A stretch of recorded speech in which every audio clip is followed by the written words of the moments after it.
When it comes to evangelism, most people think of the word fear, but I believe that God wants us to be fearless.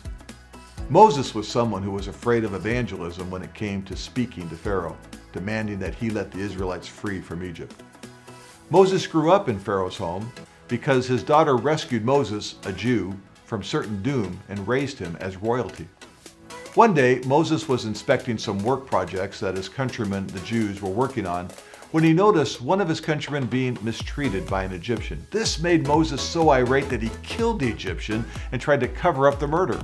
He didn't want to get found out, so he fled Egypt and was in exile for 40 years as a shepherd. It is at this point in his life that we learn Moses was succumbing to fear instead of being fearless.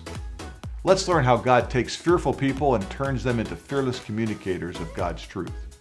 In Exodus 3, we find Moses, now 80 years old, looking upon a bush that was burning, but wasn't burning up.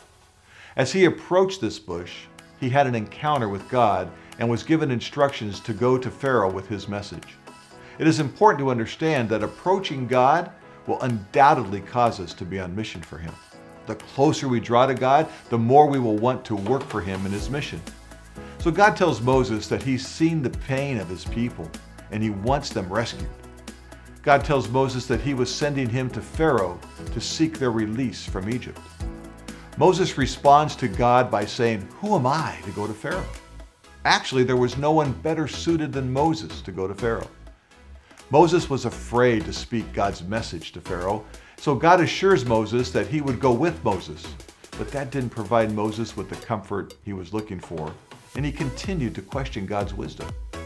In Exodus 4, Moses continues to state that he is not able nor comfortable to speak to Pharaoh about releasing the Israelites. In verse 10 of Exodus 4, we find Moses offering yet another excuse by stating that he has not now nor ever been good at speaking. In fact, he tells God, "I am slow of speech and tongue." To this, God replies that He made Moses' mouth and He is aware of what He is asking Moses to do. God says, quote, "Now go, I will help you speak and will teach you what to say," unquote. It's amazing. God says He will give Moses exactly what to speak to Pharaoh. In other words, you can't make a mistake, Moses. Moses replies in Exodus 4:10, quote, "O Lord, please send someone else to do it," unquote. Even when God promises to give the words to Moses, fear continues to dominate.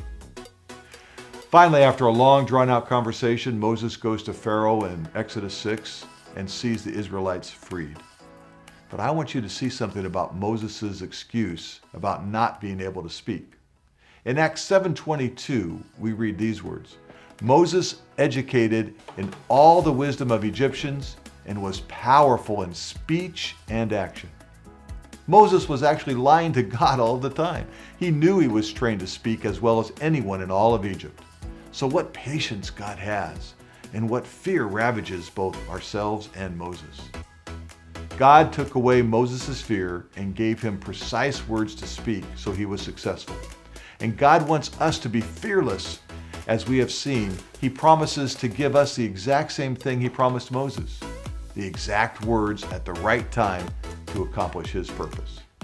We cannot make a mistake when we cooperate with God in sharing the good news. As with Moses, drawing close to God to get our marching orders is vital, but be ready to march out into the world to proclaim the gospel of Jesus, knowing He will cause you to be 100% successful 100% of the time.